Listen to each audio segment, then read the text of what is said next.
that people get transformational experiences in national parks. Lily. Make sure you invite and have philanthropists there. Right, make sure the philanthropists come. I think that's really important too. Thanks, Lily. So next I'm going to call up Kathy. That's where I was, Kathy from the American Recreation Coalition. Oh, there you are. I'm sorry. If you build it, will they come back?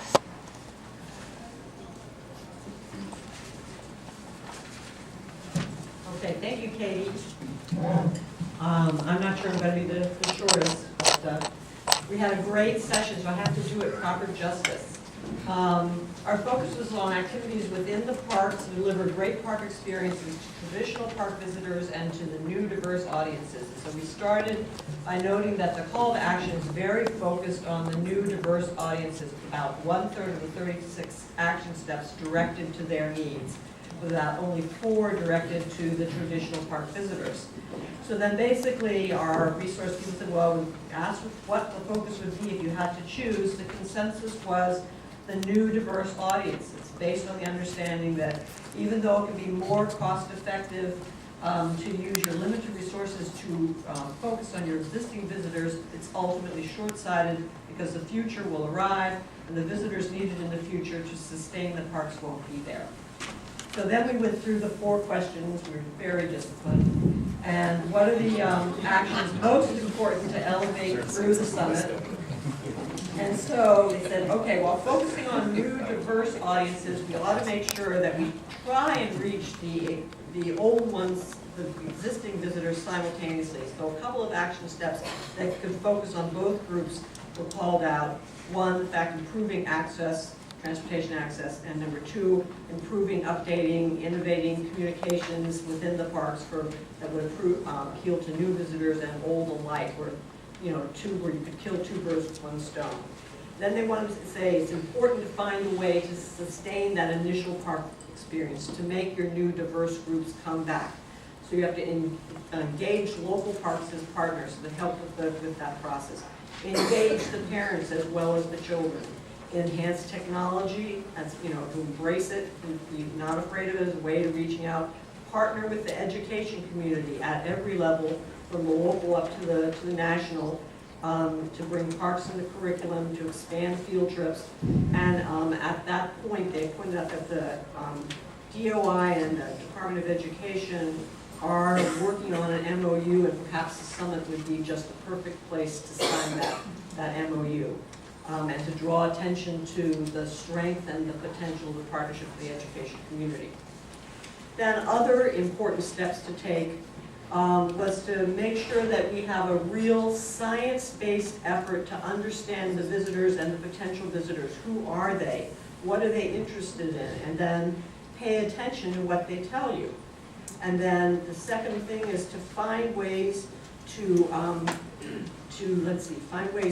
set up a working group that would collect existing innovative ideas and then spread the word about them. And then find ways to, again, get people to parks. So again, there was an emphasis on the access issue.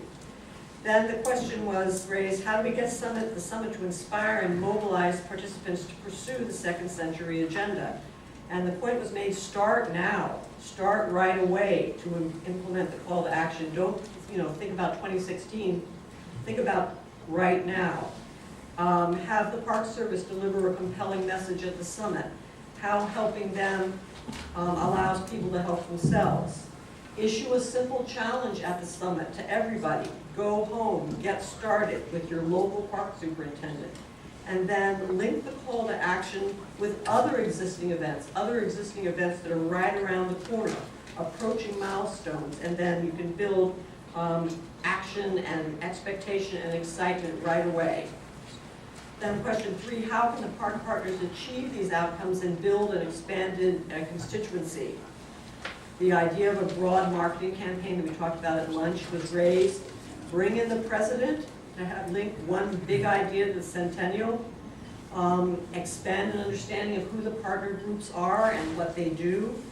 Focus on achieving action steps together through partnerships to keep the partnerships moving forward.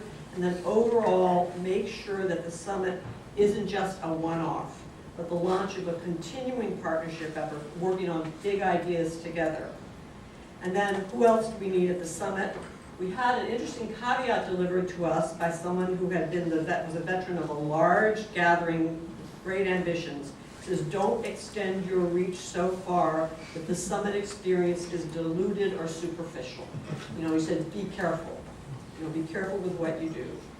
Yes, and then we talked about young people, minority groups, service conservation corps, the Corporation for National Community Service, representatives of non-traditional visitors who are already doing the heavy lifting in this area, don't forget them, the academic community involved in tourism, social sciences, the other federal agencies who are going to be part of the partnership with the outreach to make sure people want to be outdoors. They're not always going to be, they can't do everything everywhere, but they can do something somewhere. Experts on social media, again, the philanthropic partners, corporate partners who reach broad swaths of the public, marketing, consumer trend specialists. None of these necessarily, you know, that they overwhelm, but just that they seed the group and they add to the power of the ideas being generated. Local, someone came up afterwards to make sure this idea got on there. Local county officials, council of governments, people who are already working in partnership with the parks who got success stories to tell, and then national politicians. So, so of course we said that's covered. And then they said, if necessary, to get some of these people there, help them. If it wouldn't be possible another way, even opening homes of local people here so they have a place to stay. Then again, once they're here, listen to them, and then once we get started, don't stop.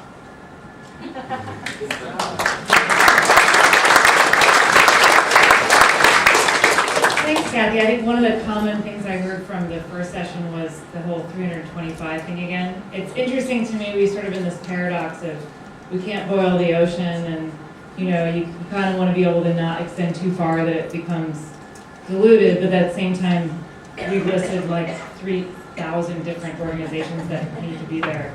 So that's an interesting paradox, I think, that the powers that be will have to figure out.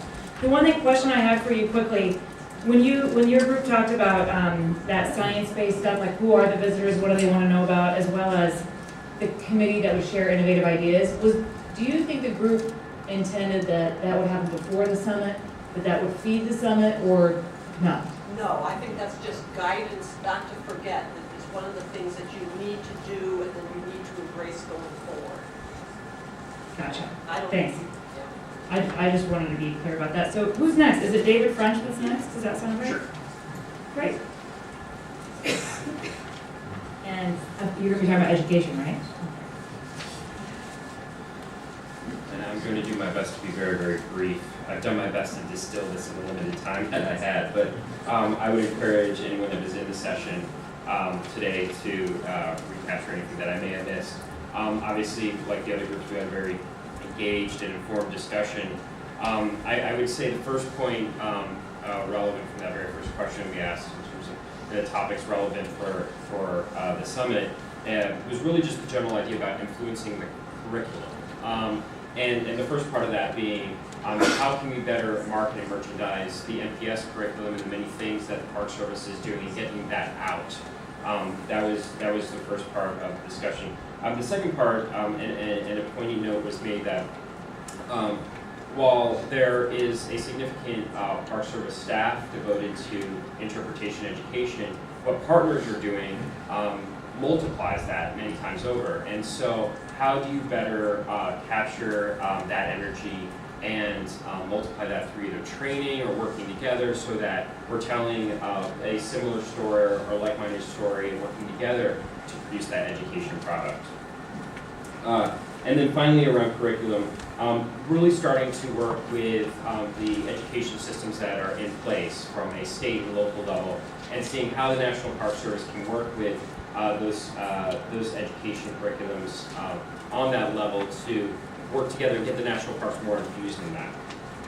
So that was the first point. Second point really came down to just logistics. And first and foremost, it hits on point 17, which is good. Well, let me back up. First and foremost is Julie mentioned transportation is huge. just getting kids to parks. And there's a myriad of issues discussed around that, whether it's crossing state lines versus getting the driver in the seat or the gas or whatnot. So I think transportation and the logistics of that is a huge issue worth looking at. Additionally, digital, which is clearly something everybody focused on, but the idea of the sensibility seems to be, it's not just about bringing kids to parks, but it's bringing parks to the kids. And so in the digital age that we live in, looking at things like mobile and APIs and apps and how we're delivering national park educational content and in a digital perspective that is getting out to kids and to the education community. So logistics being the other thing, as well as connectivity. Obviously there's a huge issue in terms of that digital perspective and technology in parks. And so how do we address that when it comes to the education dynamic? Third, we really hammered in on who needs to be in the room. And I think that was great because while there was a vibrant discussion of the topics, really paramount for the summit is who's going to be in the room. So several groups were mentioned. First off, those out-of-school partnerships or after-school partnerships, so the Boys and Girls Clubs and those are the like-minded organizations. How can they get involved and how do we best leverage those relationships? Service learning was mentioned. Obviously, students and teachers, how can they play a role? And again, although we didn't get really intense into the discussion, I invite everyone to think about how this plays out, not just as maybe a panel, but something more dynamic in terms of inviting kids or teachers to participate, talking about national parks. The PTA was mentioned. I think very much interesting was media and how do media companies play a role. Nickelodeon was mentioned earlier this morning, but how do other organizations, perhaps like Scholastic or USA Today or PBS, who have dynamic and engaging educational platforms, how will we leverage them and invite them? Philanthropists that are highly motivated or dedicated to the education cause, let's get them involved and invited. And then finally, as already referenced this afternoon, was the blending partnership with the Department of Education. Obviously the DOE is someone that is working now closely with the Park Service and how do they play a role. And then finally, it really came down to that it's not just about quantity, but it's about quality and really providing an immersive and engaging educational experience that's authentic. And I think that was one of the final periods on our conversation today. With that, hopefully I was very brief, but I will ask the group if I've missed anything. Julie's giving me a thumbs up. That means I can go have a beer. Not yet. Oh, Tony? Yeah, wait. All right. So I think I'll go with you now. all right. Whoever wants to join me downstairs.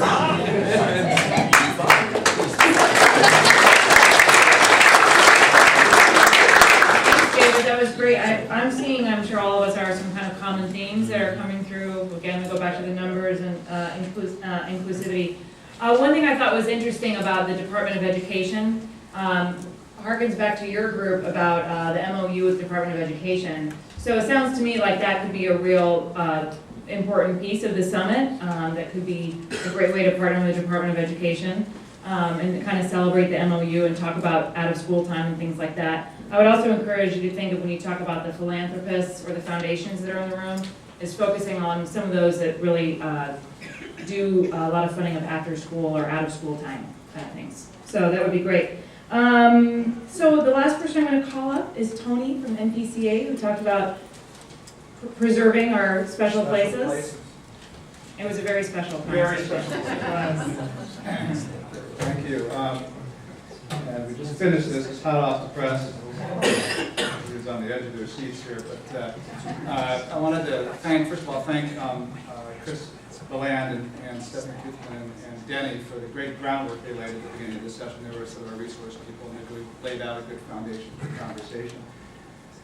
You know, preserving our special place is a very broad theme, and we weren't nearly as organized as some of the other groups in terms of following each question one right after the other, but I think we got to them all at some degree. We really focused in on one, because question number one, because this part of the call to action, which is action steps 21 through 29, it sort of deals substantively with protection and preservation of parks that many of us are deeply involved in. Some of the themes that came out of that were, number one,